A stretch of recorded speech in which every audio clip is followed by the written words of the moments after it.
In this lesson, what we're going to do is talk about social policies and developments in Imperial Germany. Specifically, we're focusing on the idea of class hierarchy, elitism, the culture of militarism that exists under the Kaiserreich, and the conditions of working people. So beginning first then, the class system and the nature of hierarchy within Imperial Germany was one that evolved considerably during this period, the period of around 1871 to 1914. So although it was the case that I've just said that it had evolved considerably, many of its core features remained relatively entrenched. Now, industrialization introduced a number of social dynamics and created a more complex class system, as it did in the entire world when we think about industrialization and the Industrial Revolution. But by the early 20th century, Germany had three primary social classes. We have the sort of aristocracy and the land-owning elite, the idea of the sort of Junkers.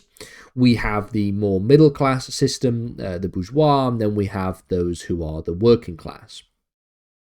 Now, beginning first with the sort of land-owning aristocrats, these were often seen as a class of Prussian landowners, and they retained a significant amount of power and influence over German politics. They retained a significant amount of power and influence over the military and the government administration. They were often deeply conservative, loyal to the monarchy, loyal to the Kaiser, and they often resisted democratic reforms. The Junkers held powerful positions in things like the military and like the civil service. Their loyalty to the Kaiser reinforced this autocratic element when we think about German politics that we've spoken about in previous lessons. In terms of the role that they played economically, they would face economic competition from rising industrial and business classes. But the sort of counterbalance to that is the fact that the Junkers remained financially secure due to their vast estates within Prussia and their reliance on agricultural production. Some of them would invest in industrial enterprises, and this linked then the traditional wealth of the aristocratic class with the burgeoning industrial economy of these new businesses. They championed conservative values. They emphasized discipline, nationalism, and commitment to monarchy.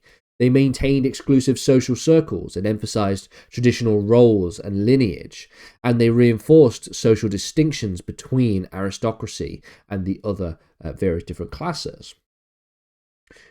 We then get the bourgeois class, or the middle class. Now, it is really the middle and the working classes that we see the most important changes as the result of urbanization and industrialization.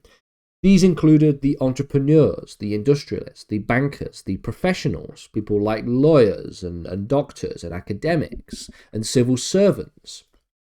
This class became the backbone of the German economy, members advocating for more liberal values, education, and economic innovation. In terms of their economic power, they were often referred to among Germans as the new bourgeois. This gave a class a certain substantial amount of economic power. So you have, for example, wealthy industrialists such as the Krupp and the Thyssen families that became impactful, influential figures within German's economic system. They were increasingly involved then in starting to shape national policy, especially in support of nationalist and militaristic goals. Compared to the aristocracy then, many of the bourgeois supported more liberal reforms. They supported constitutional changes that would increase the power of the Reichstag and limit the authority of the monarchy. Although not fully aligned with the working classes, they still nevertheless supported policies that would provide stability and maintain their own social and economic standing. Finally then, the working classes would grow rapidly during the period of industrialization. and they included factory workers, miners, and labourers. Many of these workers migrated from the rural areas to the inner cities, into the urban environment, and this created an urban working population. Industrial hubs such as that of the Ruhr Valley became an industrial site for coal production. In Berlin and Hamburg, we see urbanization taking place. The working class would face particularly harsh living and working conditions. They would often have to work for very long hours with very low wages, often with limited access to social services. We saw that there would be crowded, unsanitary housing and poor access to education. The public facilities were lacking in terms of their abilities within working class neighborhoods. This would often lead to social unrest, unionization, strikes, and demands for better working conditions. Now, while not as politically active as the bourgeois class, the working class still became politically active in the sense that they would start to grow a more liberal and worker-friendly political movement, especially supporting groups like the SDP, the Social Democratic Party, as well as, and importantly, labour unions. They sought improvements in wages, working conditions, and political representations. All of this meant that, despite the government efforts under people like Bismarck to suppress socialist and labour movements, the SPD became quite powerful as a political force by the early 20th century. During the period of Imperial Germany, then, we see that German society develops a strong culture of militarism and nationalism. This was reinforced by the ruling elite and their support for both the aristocracy and influential sectors of the middle class, and this culture permeated all levels of society. The German military was highly respected and regarded as a prestigious institution.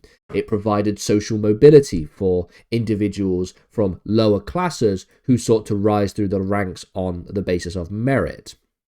Now, even though there was something of a merit-based system for some levels of the military, the officer corps remained dominated by the aristocracy, particularly the Junkers, who saw military service as a duty to the state and as a marker of social status. The culture of militarism, then, was deeply enshrined within education, public events, and social norms. Things like schools and youth organizations promoted discipline and promoted loyalty to the Kaiser. We see the Prussian model of obedience, duty, and patriotism being upheld as an ideal for both working and middle classes. The concept of militarism was closely linked to German nationalism, particularly under Kaiser Wilhelm II, who, as we remember from previous lessons, promoted and emphasized the idea of world policy, Weltpolitik, to establish Germany as a world power. This would come with things such as patriotic displays, military parades, nationalist rhetoric, reinforcing the pride in Germany's military strength and their ambitions. Another example of this is organizations that began to develop, such as, for example, the Pan-German League and other nationalist organizations, encouraging the sentiments of these militaristic ideals. Within the idea of militarism, the impact that it would have on society is particularly important. We would see social stratification in the sense that by legitimizing the authority of the Kaiser, the Junkers, and the aristocracy, militarism reinforced this idea. These groups presented themselves as defenders of the nation and the natural leaders of society, and this would ultimately lead to a situation in which we would see the military suppressing calls for democratic reform. Militarism would often foster conservative outlooks, and it would resist liberal and socialist ideas. The government and military elites worked to counter political opposition. This came particularly from social democrats, portraying them as threats to national unity. Anti-socialist laws, censorship, and surveillance were tools that were used to contain dissent, furthering the divide between the elite and the working class. In terms of the conditions of working people, then, we see that the working class would be comprised of industrial and agricultural labourers, and they would face limited and quite challenging conditions in relation to social mobility. But their numbers and their political influence would begin to grow substantially as the result of the Industrial Revolution. In terms of their working conditions, they often face long hours. For example, this would often include things like 10 to 12-hour days. There was poor ventilation within factories. There were high rates of accidents. Health issues became common among factory workers, and many had little job security. Although wages improved slightly over time, they were still relatively low compared to other areas and the cost of living in these urban environments. Given the rapid pace of urbanization, we see that there was an overcrowding crisis that began to take place, which results in poor sanitation in working class districts. Many workers lived in cramped apartments with inadequate water and waste management, all of which contributing to public health issues and the outbreaks of disease. We do start to see social reforms, however, taking place under people like Bismarck. Now, Otto von Bismarck's decision to begin to implement a number of social reform policies was as a result of, as a sort of counter to the growing influence of socialism. We see that things such as health insurance begins to be introduced in 1883, accident insurance in 1884, and old age pensions in 1889. The idea here was intended to appease the working classes and to weaken socialist support. While they provided some relief, they were still nevertheless insufficient to address the full extent of social inequality. The result then is the rise of labour unions, the growth of their strength during this period, the organising of strikes and advocating for workers' rights. German trade union movement became more coordinated and influential during this time, with unions affiliating with groups like the Social Democratic Party, achieving significant gains when thinking about wages and working hours. The SDP then became a very primary political voice for the working class.